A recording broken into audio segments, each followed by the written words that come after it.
مصر کے ایک غریب گھرانے میں ایک بچہ پیدا ہوا۔ بچہ تھوڑا بڑا ہوا تو اس کے والدین نے اسے مدرسے بھیجنا شروع کر دیا اور جلد ہی اس بچے نے قرآن پاک حفظ کر لیا۔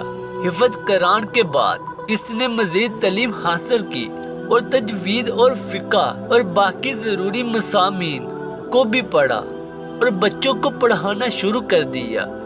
یہ بچہ شروع سے ہی شاعری کا وصف اپنے اندر رکھتا تھا اور بادشاہوں کی شان میں قصیدے لکھتا تھا۔ اس وقت تک وہ ایک دنیا دار شخص تھا اور مادی کامیابیوں کو ترجیح دیتا تھا اور اپنی غربت کا خاتمہ کرنا چاہتا تھا۔ لیکن پھر ایک دن ایسا واقعہ پیش آیا جس نے اس کی کایا پلٹ دی اور رہتی دنیا تک اس کے نام کو ایک مقام حاصل ہو گیا۔ یہ بچہ مصر کے مشہور بزرگ شریف الدین بوصیری کے نام سے جانا جاتا ہے۔ قصیدہ بردہ شریف سے کون واقف نہیں، انہی بزرگوں کی تخلیق ہے۔ ایک دن آپ گھر سے کہیں باہر جا رہے تھے جب ایک شخص نے آپ کو روک کر پوچھا، کبھی محمد صلی اللہ علیہ وسلم کی زیارت بھی ہوئی؟ اس شخص کا یہ سوال کرنا امام بوصیری کی زندگی کو بدلنے کا سبب بن گیا۔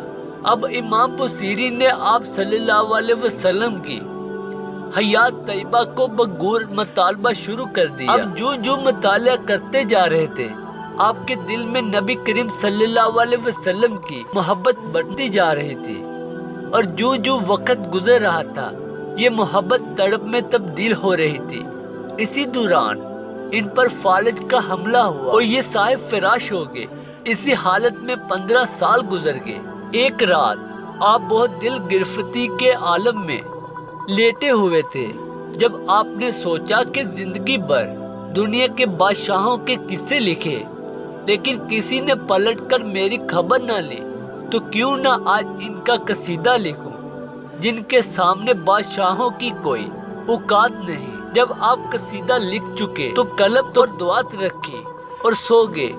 اسی رات آپ نے خواب دیکھا کہ آپ صلی اللہ علیہ وسلم تشریف لائے ہیں اور فرمایا، اٹھ بوصیری۔ امام بوصیری نے کہا، میں 1000 جانوں سے قربان، لیکن کیسے اٹھوں؟ کیونکہ وہ فالج زدہ تھے اور اٹھنے سے قاصر تھے۔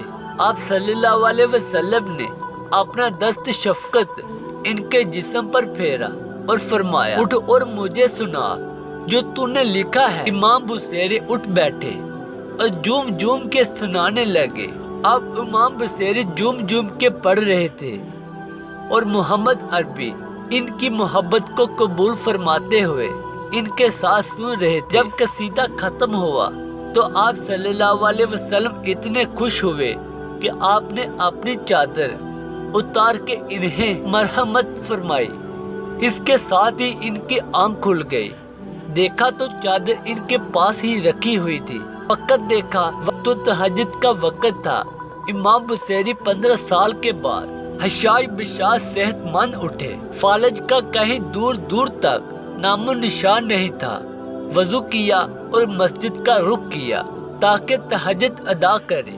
گھر سے نکلے تو ایک فقیر نے آواز لگائی، ہمیں بھی تو سناؤ وہ قصیدہ۔ امام بوصیری نے تجاہل عرفانہ سے کہا، کون تھا وہی جس کے بدلے یہ بردہ بھی ملا؟ مجذوب نے چادر کی طرف اشارہ کیا اور آنکھوں سے اوجھل ہو گیا۔ اس قصیدے میں 100 سے اوپر اشعار ہے اور کسی شعر میں لفظ پردہ استعمال نہیں ہوا۔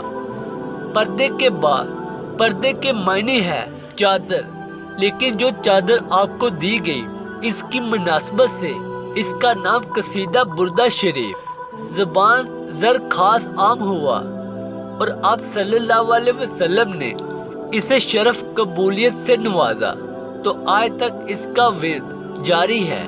دعا ہے کہ اللہ تعالی ہم سب کو اس پر عمل کرنے کی توفیق عطا فرمائے۔